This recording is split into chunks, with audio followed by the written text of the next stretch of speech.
Assalamu alaikum. My name is Mahmoud Nabi Akib and I came from Rangpo Division. তো আমি যেটা আপনাদের বলতে চাচ্ছি সেটা হচ্ছে আমি অনার্স করার জন্য মেইনলি ঢাকাতে আসি। তো ঢাকায় আসার পর আমি চিন্তা ভাবনা করি আমার ইংলিশ স্কিলটাকে কীভাবে ডেভেলপ করা যায়। তো আমি যখন অনার্স থার্ড ইয়ারে পড়ি তখন আমি একটা কোচিং সেন্টারে ভর্তি হই, কিন্তু সেখানে আমি আমার আশানুরূপ ফল না পাওয়ার কারণে আমি খুঁজতে থাকি যে আসলে কোন জায়গায় গেলে আমি আমার নিজের দক্ষতাটাকে আরও ডেভেলপ করতে পারি।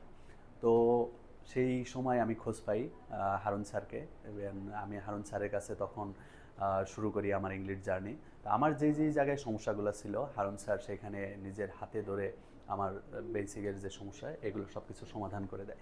এর ফলে আমার যেটা হয়েছে যে আমি অতি তাড়াতাড়ি আইএলসে অ্যাডমিট হইতে পারছি। এখন আমি আইএলস করতেছি, ইভেন আমি কিছুদিন পর পরীক্ষা দিয়ে দেবো। তো আপনারা সবাই আমার জন্য দোয়া করবেন আমি যাতে ভালো একটা স্কোর করতে পারি।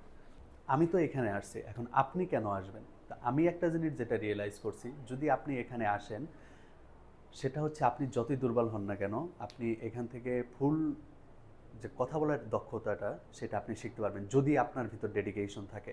সাথে আমাদের যে টিচাররা আছে, যেমন আইএলটিএস টিচার বলেন, স্পোকেনের টিচার বলেন, তারা ফুল ডেডিকেশন দিয়ে আপনাকে ফুল সাপোর্টটুকু দেবে। ইনশাল্লাহ এটুকু আমি আপনাদেরকে কনফার্ম করতে পারি। আর এখানকার এনভায়রনমেন্টটাও অন্যান্য ইনস্টিটিউটের তুলনায় ভালো, তার কারণে এখানে আপনি ভালো কিছু শিখতে পারবেন।